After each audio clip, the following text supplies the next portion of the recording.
అలాగే ఆర్మీ పర్సన్స్కి ఒక మంచి అవకాశం ఏంటిదంటే, మీరు స్పోర్ట్స్లో ది బెస్ట్ అనుకో, ఆర్మీ అనేది చాలా అంటే చాలా బెస్ట్. ఎందుకంటే మనం విలేజ్లో ఉంటే అక్కడ మన స్పోర్ట్స్కి వెళ్ళిన తర్వాత దాంట్లో ఉండే రాజకీయాలు వేరు, అలాగే మన ఆర్థికంగా మన ఫైనాన్షియల్ స్ట్రగల్స్ వేరు.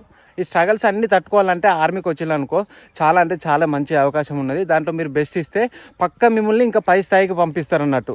అంతేందుకు చాలామంది ఉన్నారు కదా, మన రన్నింగ్లో మిల్కా సింగ్ కానీ, జావలింగ్ త్రోలో నీరజ్ చోప్రా కానీ, అలాగే మన బాక్సింగ్లో దీపా మాలిక్ అని ఇలా చాలామంది ఉన్నారు ఆర్మీ నుంచి వెళ్ళిన స్పోర్ట్స్ పర్సన్స్ అనేది. మీరు ఆర్మీ నుంచి స్పోర్ట్స్లో ఒకవేళ ది బెస్ట్ ఇచ్చింది అనుకో, మీకు డైరెక్ట్ 2 స్టార్స్ వస్తాయి అన్నట్టు. మీరు డైరెక్ట్ ప్రమోట్ అయిపోతారు. ఇది అనేది చాలా అంటే చాలా మంచి అవకాశము. స్పోర్ట్స్ పర్సన్స్ ఎవరన్నా ఉంటే మీరు ట్రై చేయండి. ఆర్మీలోకి వచ్చిన తర్వాత దాని మీద ఫోకస్ చేయండి, మీకు మంచి రిజల్ట్ ఉంటుంది. ఓకే, మళ్ళీ ఒక ఇంట్రెస్టింగ్ వీడియోతో మళ్ళీ మీ ముందుకు వస్తా.